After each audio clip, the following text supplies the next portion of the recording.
Bonjour à tout le monde. Vous n'en avez pas entendu parler cette année et ce n'est pas de votre faute. Il y a quelques jours, le 11 février, donc, on a fêté ou pas fêté l'anniversaire de la loi du 11 février 2005, loi mythique en matière de handicap en France, loi fondatrice et loi de tous les superlatifs.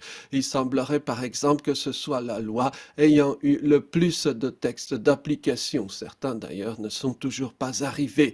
Une loi pour 20 ans, disait le père de la loi, à savoir Patrick Goé, hein, car on ne sait pas très bien comment nommer cette loi. Pendant longtemps, on l'appelait la loi Goé, justement. Puis Patrick Goé est tombé en disgrâce et on a dénommé sa loi Chirac, parce que comme chacun sait, les morts ne parlent pas et donc ne peuvent pas critiquer les nouveaux venus. L'idée était bien entendu de mettre en lumière le successeur lointain de Jacques Chirac, à grand renfort de fêtes élyséennes et de communiqués de presse. Oui, il n'y a pas si longtemps, le 11 février paraissait devoir devenir un jour majeur du calendrier, un peu comme le Martin Luther King's Day en Amérique. À vrai dire, depuis 2 ou 3 ans, le prestige de la loi de 2005 a fortement pâli. Chose impensable il y a peu, la loi sacrée fait l'objet de critiques, y compris à l'ONU. On a souligné certains manquements, le fait qu'elle ne soit plus en phase avec le politiquement correct. Par exemple, elle n'utilise plus aujourd'hui le terme sacro-saint de inclusion, hein.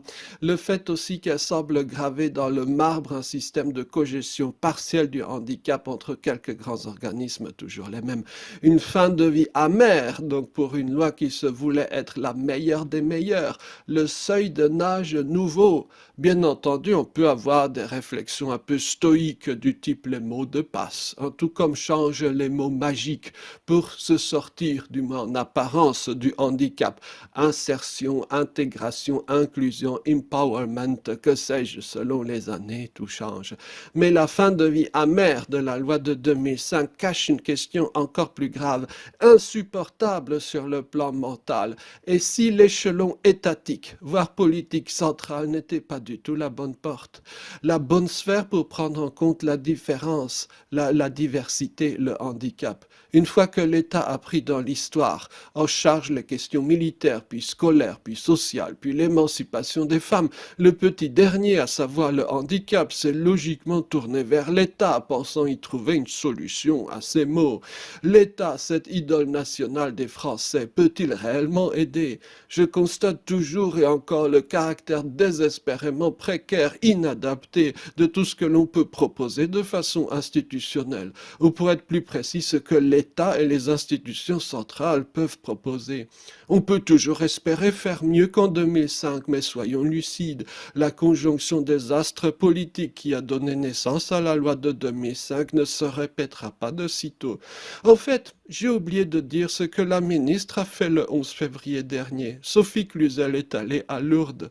Après tant d'années de surenchère de communication, de coups de menton volontaristes, c'est un symbole très lourd de sens. Merci et bonne journée.